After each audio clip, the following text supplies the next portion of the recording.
Welcome to Behind the Point. I'm Pastor Jeff, and I'm here with Pastor Good Josue. morning. Good to see How you. are you, sir? Doing well. How are you? I'm doing great. I'm tired. Yeah, We had a long day yesterday we with our did. encounter, but it was a good day, and I'm tired and feeling it today. Yep, we had a really good time We yesterday. did. It was fun. Morning service was great. A lot of people were commenting on just they really liked your message. And I remember one person in particular was saying, and this is a Christian woman who's probably heard the Sermon on the Mount tons of time, the Beatitudes, Mhm. but she was saying just there were new things, like kind of aha moments for her. And she's like, things I never knew about Yeah. those passages. Oh, So that's yeah, great awesome. morning It's services. And then, encouraging. yeah, encounter night we had a wonderful time. Mhm. So we ended up having 9 baptisms. 3 9 were planned. baptisms. The rest of And them then, were all yeah. impromptu. So we talked about being all in, and so people made that commitment. They were ready to be all in Yeah. for Christ, and so we had extra towels. That's The cool. water was there, Yeah. and it was kind of neat. We had some little ones, Mhm. and a couple were planned. There was a 9-year-old and a 10-year-old, and they had planned. They went through the class with Pastor Scott, but there were a couple other kids and 6-year-old girl, but we were talking afterwards, you and me, about when will our kids be ready? And she was little, but I think she just knew, and She she had knew it, such a yeah. heart for Jesus. Yeah. I asked her, "Why do you want to be baptized?" And she said something like, "I love Jesus Yeah. so much." And I'm like, I see it in her eyes. I'm like, I believe her. She Yeah, does. That's super sweet. And we talked about it. Like, do you understand this? Is he your Lord? Is he your Savior?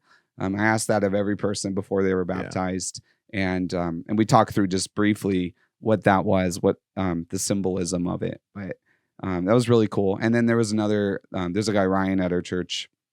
His son was baptized, and he was saying that he was kind of praying because his son had talked about baptism before. Mhm. And so during the message, he was praying, and he's like, I really feel like it would be neat for him to be baptized tonight. Mhm. But he's like, but I don't want to say anything. I don't want it to come from me. And then he's like, God just stirred in his heart, and he's like, Dad, I want to be baptized. So that was kind of cool. Just lots of stories like that. And some neat conversations after, just all people on all different spectrums of their faith and what's going on in life. But a lot of really cool ministry time last Yeah. night. Just Very being able to good. pray with people.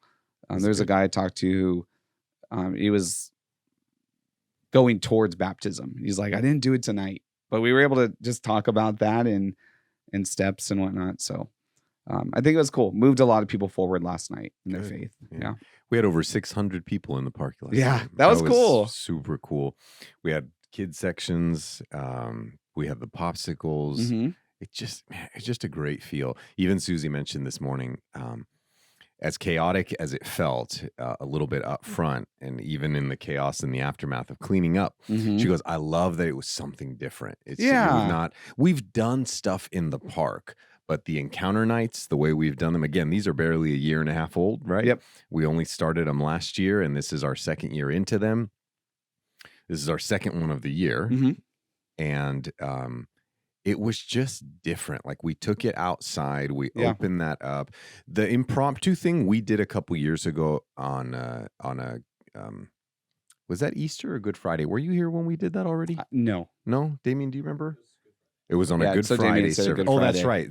Because Yeah. then we scheduled them for Easter, Okay. but then we did do them on Good Friday. And that one was Pastor Trevor at the time. Yeah. He was leading worship. It was so funny. He's in his mind, he's doing these mental gymnastics on how to make the songs Oh, keep yeah. going. Because he's like, how many more? Like 1 or 2? I'm like, there's 30 people lined up in the back Oh hallway. my gosh. And Yeah. and then they just kept Yeah. lining up. Yeah. That one was really cool. So the impromptu Yeah. element was fun last night, just to see the people excited to Yeah. be baptized, specifically some of the little ones. hmm Because again, to your point, it wasn't anything that was forced on them. The parents didn't do that. Right. This was on them. Yeah. And So that you was helped. cool. You helped too. I did. and I some chatted others with just a few kind of of them, just making sure they understood what they were doing. Right. Yeah.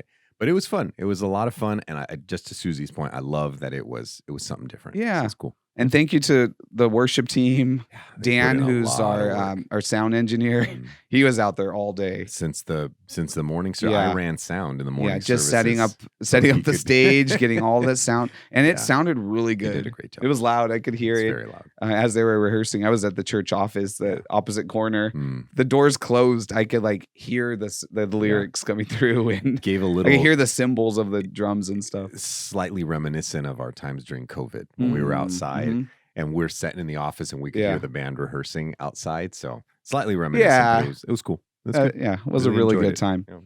Well, we started our new series yesterday Yes. on the Sermon on the Mount, and we're going to be in this 14 weeks, if I 14 remember. weeks. So, and as probably many of our listeners have read through it or heard sermons on it, but a lot of the iconic kind of messages from Jesus, salt and light, and Mhm. talking about murder and divorce and all these different pieces. But it begins with the Beatitude, Correct. the blessed are Correct. verses. And so you took that. This is going to be a two-parter. Correct. We're finishing So you this Sunday. covered 4 of them yesterday. Yes. And in your introduction, you talked about how the Beatitudes are countercultural, and really the whole message, the whole Sermon on the Mount. It's Matthew 5, 6, and 7. Correct. It's countercultural.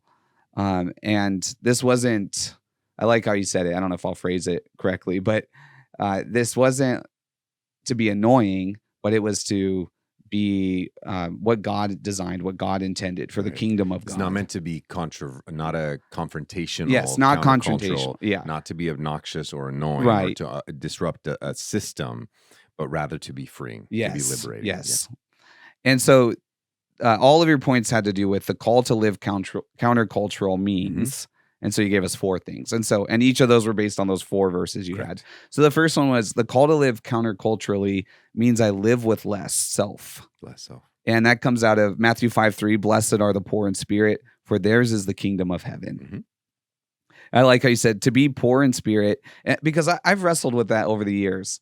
Does it mean to be poor, like physically poor, comma, in spirit? Mhm. So blessed are the poor if you're like don't have money, you're blessed in spirit. Or does it mean poor in spirit as in one thing? Oh, So where does that fall? Yeah, interesting. but I think you clarified it well, and I agree with you. It's spiritual poverty. Mhm. And so you said to be poor in spirit requires an acknowledgement that we stand bankrupt before God. Right. And it's recognizing where we are as we stand before him. Right. And you tied in the psalm too, just and the call for humility. Mhm. As we think about that bankrupt before God, being bankrupt before God, how's that different than depression, where there's just such a negative self-view? Because we would say depression is unhealthy. Yeah. That's not where God wants us to be. Yeah. How do we balance that? I think so depression, you can look at, and I'm no therapist, just Mhm. full disclaimer here. I am no licensed Not a therapist, licensed therapist, but but you are a pastor. from my understanding and in my experience, depression comes from a negative self view that is imposed from the culture. Mm. So the culture says this is what success looks like. This is what value looks like. This is what, a healthy family looks like. This is your atypical wife and your atypical husband and so forth, right? They have set these standards that aren't, again, they're countercultural. They're not what the Bible teaches us of what we should look like. So when we compare ourselves to everyone's amazing pictures on social media, and we're going to fall into that state of depression. Like, well, how come I'm not like that? Yeah. I'm reminded, I just pulled this up right now as you're asking me the question. I'm reminded of David said a very similar thing in the Psalms. He says, when I consider your heavens, the work of your fingers, the moon and the stars, which you have set in place, what is mankind that you are mindful of them? Human beings that you even care for them. Almost sounds like depression. Yeah. Like, who are we? Like, what are we? But then he goes on and he says in verse 5, you have made them a little lower than the angels and crowned them with glory and honor. So the questions are really in awe.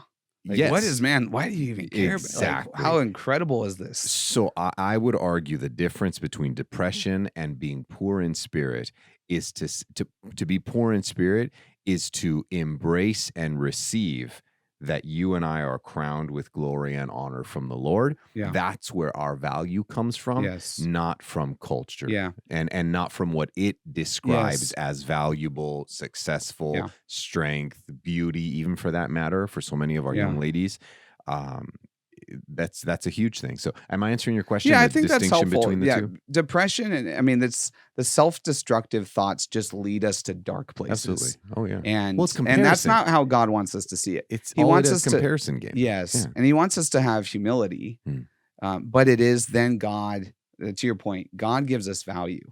So it's depression, I think, leads us further from him, and we just think the worst about everything. Where it's like this call to spiritual poverty is to recognize where we stand before God. Correct. Yes, he's everything, and Correct. and we're sinners, and we messed up. But then there's the value added in. It's he created us. We're his image bearers. Sure. He loves us. We've been adopted into his kingdom.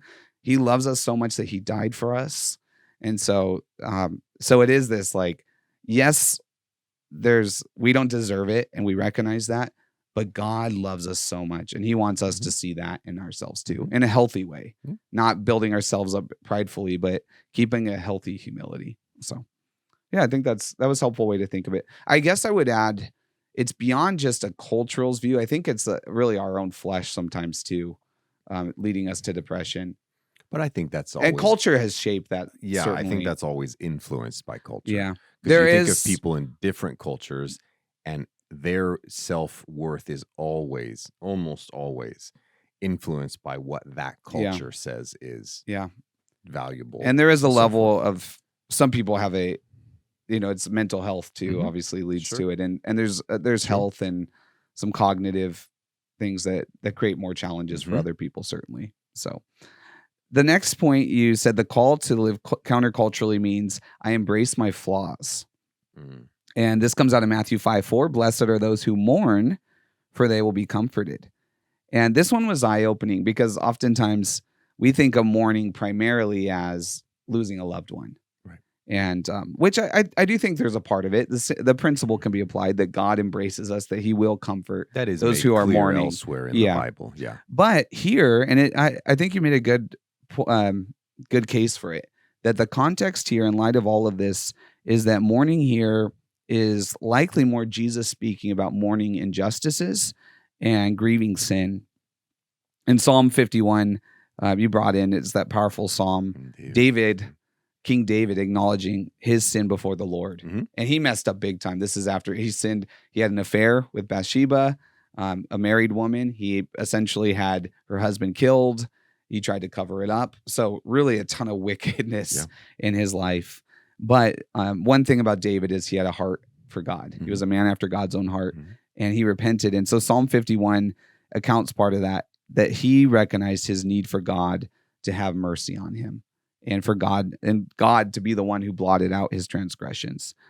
So I wanted to ask, as we think about embracing that, what's your most recent sin? And no, but as we talk about embracing flaws, was your main point. How do we embrace that we're sinners, that we're flawed, but not continue to make excuses? Because you see how that could go to an extreme where it's like, I'm flawed, so I just can't help myself but sin. Yeah. So how do we find the balance in there? Well, I would avoid I think the excuse part is the dangerous part. That's where it comes to it. Because where is it? Is it Ezekiel? Not Ezekiel. It's an amendment to the law. Oh gosh. Where it talks about the father will not be responsible for the son's sin anymore. Each one is the idea of chewing on bitter grapes. Anyways, that the modern example of that today is the claim that I was just born this way. And that's what we say. Well, I was born this way. I have a natural tendency to this. I have a whatever that might look like to say, and that's what it becomes the sin when you have made the excuse. That's why I strongly, this is opening up a much bigger theological conversation, but I'm strongly opposed to this idea of we all carry the original sin. I believe we are born sinners, what Paul talks about. We're all sinners, fall short of the glory of God.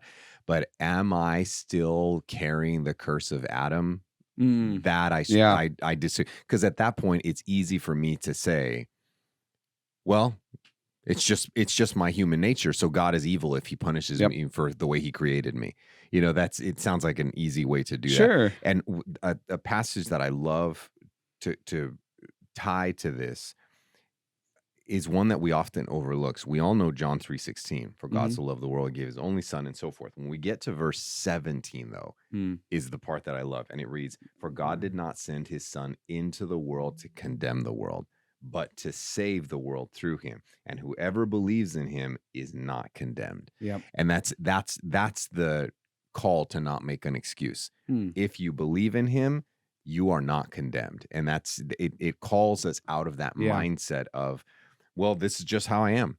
I'm sorry, you know me. I have a tendency to just lash out, and you know me. It calls us out from that. Yeah, because Christ didn't come here and to condemn us into that. It's made perfectly clear. Yeah. We all love this verse. For God so loved the world, and I'm going to have eternal life because of that.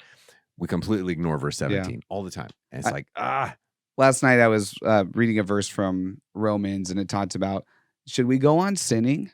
Mm-hmm. To essentially to highlight God's grace even further. Sure. Paul says by no means Yeah. that we don't need to continue in that lifestyle. Now, we recognize, to your point, that Jesus died because we're sinners. We need him. And as Christians, of course, we still make mistakes.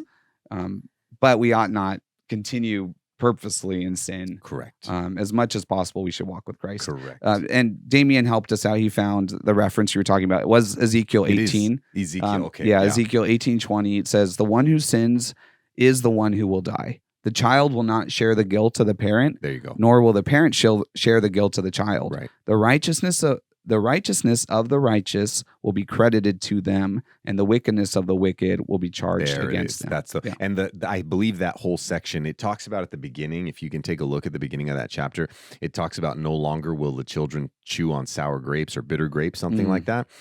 The idea was that was a saying that they would, it was like a saying, and for us, that modern day saying is, I was born this way. So, and what that does is it absolves you of all accountability, all responsibility to try and better yourself. And this was that amendment to the law through the prophet there, that it was saying, no longer is your dad responsible. You don't get to say, well, my dad was this way, so that's why I'm this way. Right. That was the whole point of what the prophet was making clear there. But there is a saying, it was something like that. I don't remember exactly what it is off the top of my head, but I was trying to pull it up. My internet's down, but I believe you. Problem. There's some great stuff about grapes in there. What chapter was it? Did you say it was 18? 18. Yeah. I'm sorry. My chat's. Oh, did you put it there? Yeah. So. Oh, okay. Yeah, Damien. Thank you again, Damien. But the fathers have eaten sour grapes. This is verse 2. Looks like the fathers have eaten sour grapes, and the children's teeth are set on the edge. There you go. So because of what the father did, the child is affected. That's the point. He ate the grapes, the kid's teeth are set on edge. And the point was, because of what dad did, the child suffers. And that's where it's made clear later on. No longer is that the case. You can't blame your dad for your mistakes and vice versa. So I think that's a part that helps us today, that can help us avoid making those same excuses. Yes, that's good. I don't know if I answered your question. No, that was good. Yeah, I think so. Yeah, that was perfect. Okay. Embracing our flaws, not making excuses for continued sin. That's good. Exactly. The next one was the call to live counterculturally means I redefine strength. And this came out of Matthew 5:5. Blessed are the meek, for they will inherit the earth. And so you made the case that meek, a lot of times we think of someone who's soft, but meek people are not soft. They're not weak. They're humble. And you said it's strength under control. I really liked that line. A heart that can forgive, a word that can turn away wrath, a mind that thinks of what is true, noble, right, etc. Do you have any tips? I like that line, strength under control. And sometimes there's a temptation to be the loudest one in the room. If I could be the most aggressive, if my words can pierce, sometimes it's if I'm physically intimidating, I could use my strength in my favor. Any tips with people who are struggling with some self-control there? Maybe, especially in the area of anger, where it's like they've allowed their rage just to kind of be the thing that takes over. And that's what they felt is their strength. or maybe there's struggle just with reactions to conflict. Any tips on how we could practice some more self-control, maybe before we even enter into those moments of conflict when things are tense? Yeah. That's a good question, and those are hard. Those are hard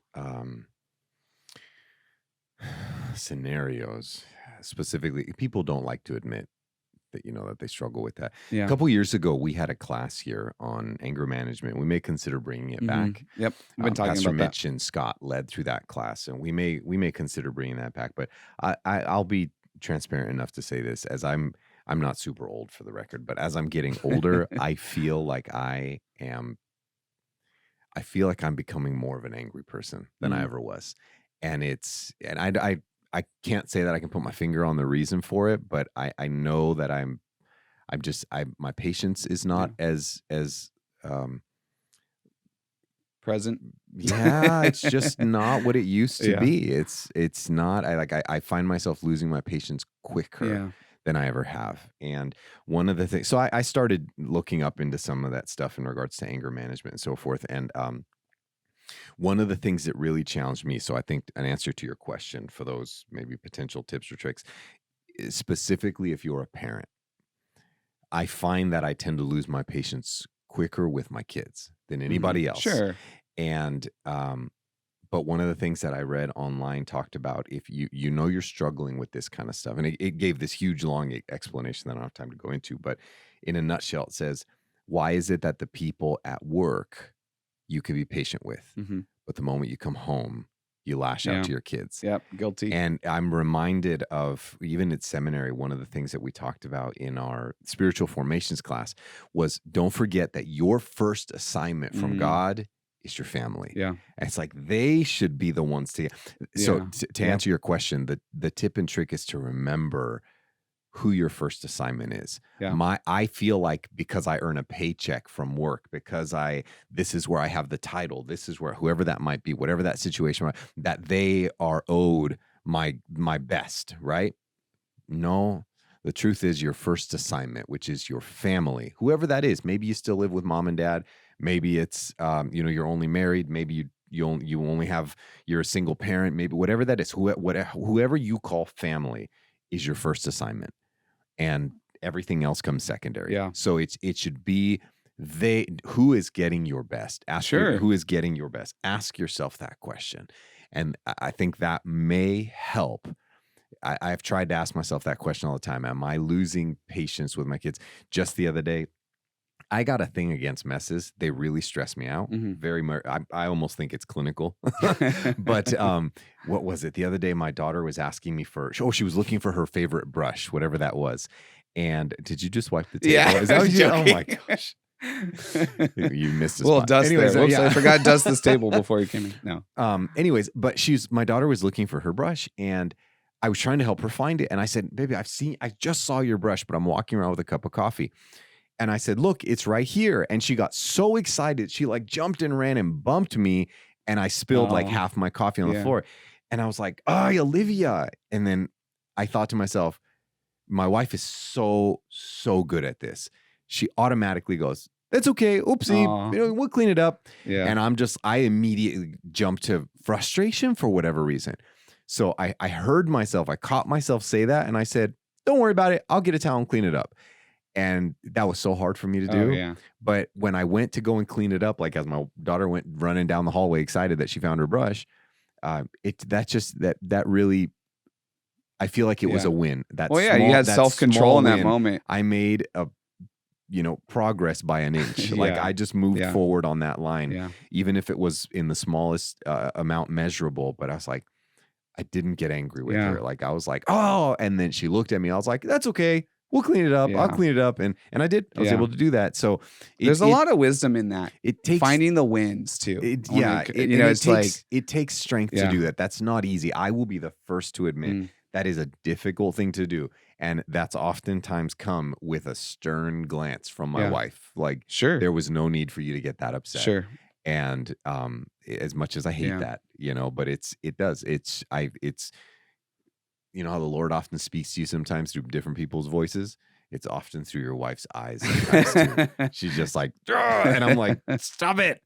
So yeah, it comes. I have no idea if I'm answering your question properly. No, I but think there's a lot of hopefully it good. does. Yeah, there's a lot of good stuff in there because we're talking about that self-control, Mhm. and if we're and thinking about meek is a strength. Being Right. meek is a strength. Having that humility. I think about Jesus demonstrating that. He was spat on, he was accused, he was beaten, he went to the cross for Mhm. us. And there's no one more manly than Jesus. Our culture thinks you got to build up your body. You're You the gotta be the strongest. Samson. It's like, Yeah, you're the look at best. his life. Yeah, you got to be like the toughest. You could beat up Sure. anyone. You could curse them down. You have the best way to diss someone. Jesus does the opposite. That's a man Yeah. who withheld his anger, who like kept cool and stuff. Do you know who Jordan Peterson is, right? Mhm. He has this great conversation with a guy of what it is to be, I think it was on toxic masculinity. We're asking him the question. Anyways, he makes the claim that every man should be dangerous. That's what he says. Every man should be dangerous. And the guy's like, what do you mean everyone should be dangerous? That sounds like you're A calling for like violence. Almost. Yeah. And but he did say that like every man should be threatening. He goes, yes. And he goes, but what makes you the man is your ability to control your danger. Yeah. He goes, because if you're not, he goes, if you have no strength and don't act, he goes, your lack of action is worthless.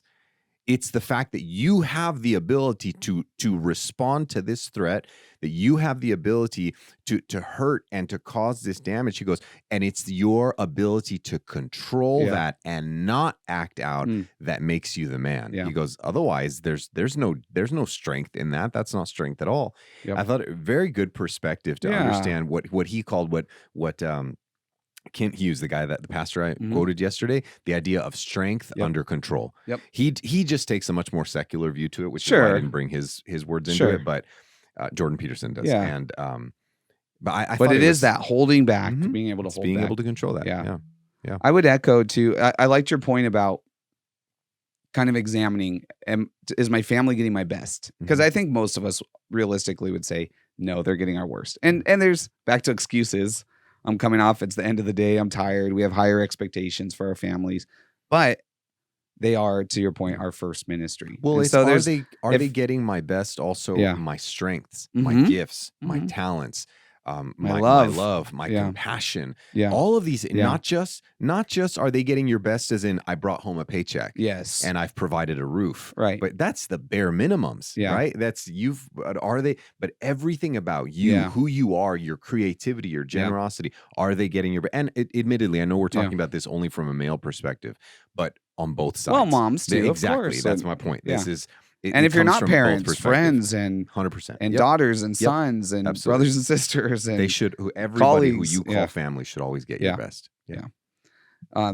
The other thing I would echo there too is I like the idea of that's the starting point. Examining that. If they're not, and we're not exercising self-control there, then let's insert. Okay, how do we need to get to that? Right. And some of that, if it's really escalated, come talk to one of us, talk to a friend, a Christian brother or sister. But I would say, we talked about some of this before, if you need to meet somewhere that's a safer place, like go in public to have some of those conversations, the things that need to be addressed, but somewhere that's neutral that you're not going to raise your voice. So shake things up. If you're finding, I just keep getting in this cycle, I go home and I'm frustrated and I'm yelling and we're having these nasty fights or whatever it is. All right, shake it up, get creative, go somewhere else, bring in someone who's trusted to help facilitate that. Pray before you enter into those conversations. Like set yourself up, just getting your heart in the right place to start going in with better intentions to have self-control. I would just add in a caution with that. Sure. Not all anger is wrong, though. Not all anger is sinful. There is a time to be angry. Sure. There's certain things that call that. If you're talking about you're going to become violent with someone, we're talking about two different things now.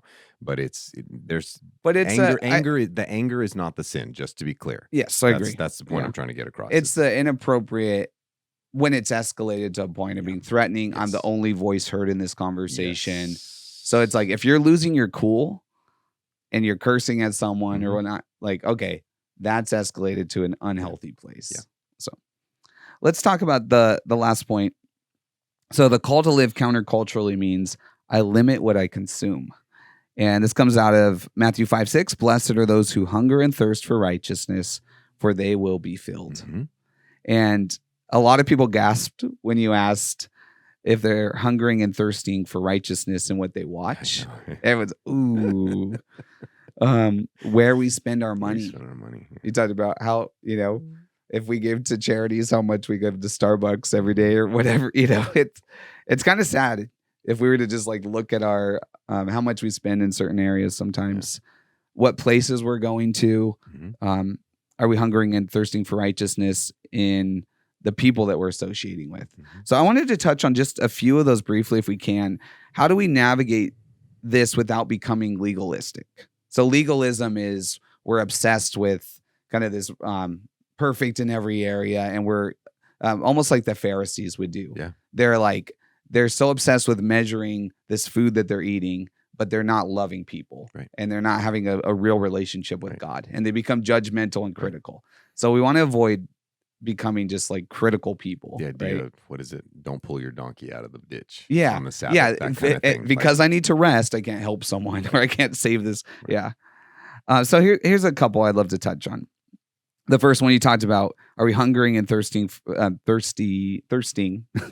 for righteousness in what we watch? Here's a question a lot of people have. Is it a sin to watch secular shows? Secular meaning non-Christian. So we watch anything besides the Hallmark Channel, or I don't even know. Hallmark's not Christian. Whatever. Yeah, you can watch The Chosen, and that's it. If you're not watching just let me offer just a broad response to that. I would say no. I don't think there's anything wrong with watching something other than TBN, Sure. Or too much TBN may not be good for you too. Not good for you either. No, I don't think so. I would ask this question: is what I'm watching edifying at all? There is some. Is there a redeeming value to it? Well, even then, I don't know that there needs to be a redeeming value. Okay. Is some of it? I'm sorry. Let me ask the question. When you mean redeeming, are you talking on a spiritual level, or literally as in like it saves itself because of the quality and? Well, there's something wholesome in it, I guess. Like there's a story that's fairly, it's like these destructive people, but then there's kind of a lesson, or there's something that's okay. Well, what I would say is there are, I know people who the material that they engage with, and I'm not talking about anything pornographic, anything dangerous like that. I'm talking about stuff, the things that they watch it strictly for the artistic value of it, what it took to make that. Those are the people that legitimately care about, like, look at the quality of this that was brought in, look at that kind of thing. That kind of, none of that is always going to be, or all of that is not always going to be Christian. Sure. And I don't see anything wrong with that. Yeah, the one thing I would ask, that I would just caution people on with what they're watching is it having an impact on your life? Yeah. So someone made a comment, I don't remember who it was, someone was making a comment to me yesterday about a show that they were watching. Oh, I wish I could remember what it was called. Anyways, it's a reality show. It's just pure garbage. And they're like, yeah, I probably shouldn't be watching this, because what it does is it puts before them Love Island. How did you know that? Damien watches it every week. I don't watch it. He doesn't watch. Did you know that that's what it was, though? As soon as I heard you, because I feel the same way. He said he feels the same way. People talk to me about, like, have you seen it? And Oh my goodness! Yeah, a lot of people talk to to Damien about it. He's saying interesting. Yeah. Yes, that's what it was. And the show involves like people basically cheating on each other the whole time. Is my understanding. I don't know. I could be. I've never even seen it, but I don't watch that garbage. So, no, I was kidding. But that kind of stuff. Sure. Like, what is that? At some point, that's detrimental. Yeah. We're being entertained by watching people like their destroy depravity. the covenant of marriage. Yeah. And it's we're being entertained by sin. Yeah. Or you're watching stuff to feel like you're better than other people. Yeah. Like, and that's not good. That's the kind of stuff I'd be like, listen, that's probably not very good to Yeah. you. I'll be very, this may be controversial. I don't know that it's a sin. I don't know that I would go as far as to say that, but does that edify you at all? Does that build you up in your relationship with the Lord? Does that honor God in any way? Yeah. Probably not. Is But it wise? It's no different than what you would see walking down the street, I suppose. And the honest truth is, if I saw people like that walking down the street, those are the kind of people that we're called to minister to Yeah. and step in and be like, hey, like, what's going Yeah. on? Like, can I help with something? It's like, you guys are clearly hurting each other here. This is not a healthy relationship, and that kind of stuff. And Sure. they could be, we could be talking about something completely different than that show. But I would be caution with I would give the caution, excuse me. How is that impacting your life? Yeah. Are you getting And to the point how that- much of it are you taking in? Well, yeah, but how much are you allowing that to influence now your marriage, your relationship, the way you talk to your spouse? A lot of these people, specifically shows like that, like people are half naked in those shows. There's like at some point that's introducing into your life lust. It's introducing all kinds of inappropriate things, and you got to be mindful of that kind of stuff. I think that's good. I mean, we watch, just to be transparent, we watch sitcom, we watch action movies, we watch a lot of different things, and we enjoy it. Yeah. I mean, sometimes I like to unwind a little bit at the end of the night and just, watch something that's brainless in a sense, like it's a comedy. Yeah. But I do notice, I will say, I've noticed in my life, sometimes watching too much of something, even I listen to a lot of secular music too. I've noticed if too much of it, then it does start impacting my thinking, if I'm being honest. I'm just like, I just realize I don't feel like I'm filled with the Spirit as much in a sense. Sure. So I would say be mindful of it. I think that I heard someone say garbage in, garbage out in what we eat, what we drink, what we watch. Yeah. So just be careful. Especially if it's overtaking the amount of time. I think I shared this with the staff last week. I had a friend who was, there was a certain element of his life that he said was taking up more time than the amount of time he spent with the Lord. So he cut it out of his life. Yeah. So I would do same thing like that. If this has become your primary focus, you got a problem. Is it taking away from other stuff too? Yes. Yeah. Absolutely. Let's do a couple more here real quick. Sure. So you talked about where we spend our money. Is that reflecting a hunger and thirst for righteousness? Do I need to give every last penny to the church and to charities? Oh gosh. Or I mean, people wonder these things. Is it wrong to go on a nice vacation? Is it wrong to get some treats? I work really hard. Is it okay to treat myself? We like to go out to eat. How do we balance those things? If it is wrong, then we're guilty. We're guilty. Yeah. Yeah. No, I don't think it is. I mean, don't pray see on it, right? Anything wrong with that? Is it lavish? Are you obsessed with it? Yeah. You're doing that taking away if from? You spent thousands and thousands and thousands of dollars for a trip. It's like, the question I would ask is could that not have been better invested somewhere else? Yeah. I'm not against vacations. I really am not. But let me give you an example. My wife and I went to I think it was my birthday weekend. Anyways, we went down to the beach. Oh yeah, that was your birthday weekend. Was that my birthday weekend? I don't remember. And but it was at a big hotel down there, the Coronado. Yeah. And so I was like, well, maybe my wife and I'll just spend the night at the hotel, when I realized that the cheapest room we could find was $1,100. And I was like, oh, no way. I'm like, Best Western for us it was. And that's what I'm like, that is a blatant waste of money. Yeah. And especially wouldn't because be a sin if you chose to do that. No, it wouldn't. But I also I want to be mindful of I wouldn't want to waste. I'm literally gonna spend 8 hours at most in that room overnight. Why would I? That's a personal preference. Sure. I'm in no way saying it's sinful. Say my parents, they hate spending a lot of money on food outside, to go to a restaurant, because they're like, we can make so much, we could get really good steaks and cook at home. Where my wife and I, we like going out to eat. It's the hassle-free go out, and that's what we enjoy. So people would judge you spend too much on going out to eat, or you're going to this, but it's. Everyone's going to have an opinion on how you spend your money, but I'd be prayerful about it. The greatest principle to keep in mind when it comes to that is, can that be balanced out by, am I being a cheerful giver to the Lord? Have I been obedient to what I feel the Lord has placed on my heart to give back to Him?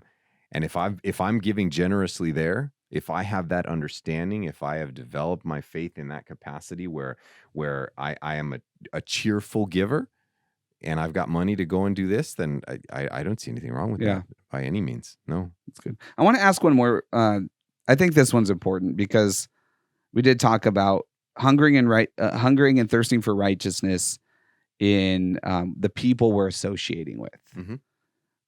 Should I only hang out with righteous people? I think of Jesus hanging out with sinners. How do we navigate that? I would ask Dane. I think it was Dane who asked the question. Can any of us name a friend that's not a Christian? Mm-hmm. Like, I think we should all be able to. I really do. And those people in my life have become the people that I see when I drop my kids off at school. Mm-hmm. Because it's hard to find friends or even coworkers. I hope I don't find a coworker that doesn't know Jesus. Yeah. Damien raised his hand. But I hope I don't have a coworker. But so my friends outside of church are the ones that I usually have. And it's people at the school. There's a lady that we know that I have been praying for. I won't say her name, but I've been praying for her. I know for a fact she's not a Christian. She's made it very clear when she found out I was a pastor. She's like, oh, like at a church, it just kind of there was almost a distaste in her voice that she's just like, and I was like, yeah, but we're still very good friends. Like she just kind of decided to put that on the back burner and we're still friends. And my wife and I talk to her when we see her and our kids are friends and just trying to have that impact in her life without having to beat her over the head with a Bible, so to speak. Right. And I would strongly encourage it. And part of your point with that hungering and thirsting for righteousness, we're not going and just hanging out with people who are a bad influence on us. There you go. Right? That's an important factor to keep in mind because I'm not going to allow the secular mindset and the things that someone who doesn't believe in Christ impact my life. Like, hey, we're going to go out and get drunk at this bar. Right. All right. Have Jesus a good time, ate guys. See ya. Like, I'm not sinners. going. Yeah. But Jesus he was not a drunk. Right. Yeah. Jesus loved people who were caught in sexual sin, but Jesus didn't commit adultery. Right. He wasn't lustful and pursuing the. Right. So Jesus left people changed because he honored the Father and he lived a righteous life, but loved sinners. Yeah. In the same way we're called to, right? Correct. Yeah. Absolutely. Any final words from this first week as we think about being countercultural? I will say this. I got a ton of good feedback on this sermon, which I was shocked by, to be honest. I was very distracted when I wrote this sermon, super distracted. Not to mention, I have never taught through the Sermon on the Mount. Never. I've read through it countless times, never taught on it. It is a sermon in and of itself. So it's hard to say I'm going to preach on a sermon. Yeah, right? Jesus took 1 week. Why are you taking 14 weeks? Well, that's assuming it was all one sermon. Okay. I mean, there's people who disagree with that. So, but yeah, exactly.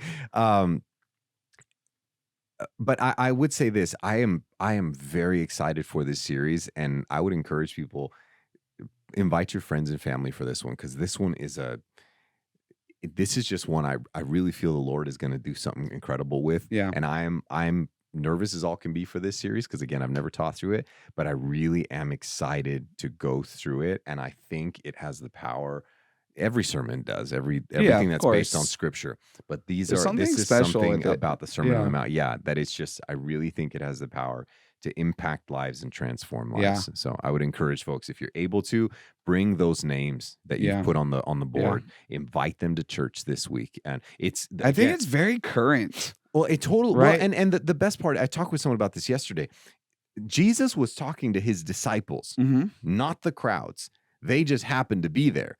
It says he went up on a mountainside and he spoke to his disciples, but then the crowds gathered, right? Yeah. And they benefited from that, meaning that not everyone who was listening was a follower of Christ. Yeah. But it was a way of life that Jesus is calling the people to, his people. Yeah. And that's why I said anyone who would hear it. And many were followers after that, right? Absolutely. So bring those folks, some bring friends. Those names. Yeah. Awesome. Well, thanks for watching and listening.